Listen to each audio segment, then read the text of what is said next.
June 25, 2020, Myanmar Army forced relocating 50,000 villagers in Rathedaung Township, Rakhine State. Arakan Army says the military is committing war crimes and crimes against humanity. Women and children are running out of the villages in Kyauk Tan village tract in Rakhine on June 25. Rakhine state government and Myanmar Army forced to remove 50,000 villagers from their homes in northern part of Rathedaung Township since June 25. Minister of Rakhine State Border and Security Affairs Colonel Min Thiek instructed the township administrator to inform the residents to leave from their homes in Kyauk Tan village tract on June 23. Chairman of Rathedaung Township Administration sent the follow-up notice letters to villager administrators in Kyauk Tan area on June 24. The letter stated military clearance operation will be launched in Kyauk Tan village tract. The letter urged all residents to leave from the villagers and not to receive members of Arakan Army in the villages. The letter is signed by Min Thiek, chairman of Rathedaung Township Administration, stated, Myanmar Army will conduct clearance operations in Kyauk Tan village tract. During the military operations, residents do not live in the villages and leave for temporary. And do not let terrorist Arakan Army members stay in the villages. The letter said the eviction order shall be carried out by the village administrators.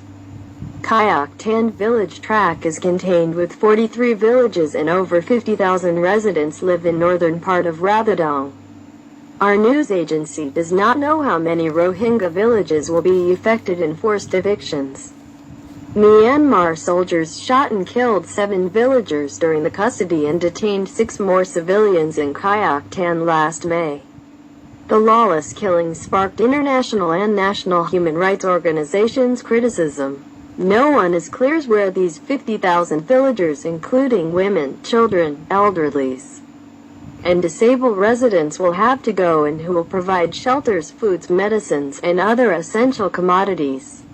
Chairman Yuso Hla of Payanta village said, villagers are start running out of the villages now. Since it is an order from the government, villagers have no choice but leave. One of the villagers in Kyauk Tan said, I am a farmer. This is the right season of farming. Now, I cannot grow paddies at all. How can we survive? Besides, I don't know where to go. I have 3 children and my wife and my mother and father, who are going to feed us. This is the massive relocations of Rakhine people by Myanmar government after the forced eviction of over 700,000 Rohingya in 2017. Arakan Army spokesperson Kyauk Tan said, Myanmar Army is definitely committing war crimes and crimes against humanity. He said, during this high time of COVID-19 pandemic, governments all over the world are encouraging their people for homestays, but Myanmar colonial government forces to evict the Rakhine people out of their homes while the Air Force, Navy, and ground troops are targeting and killing the civilians in order to clear all villagers from their homes.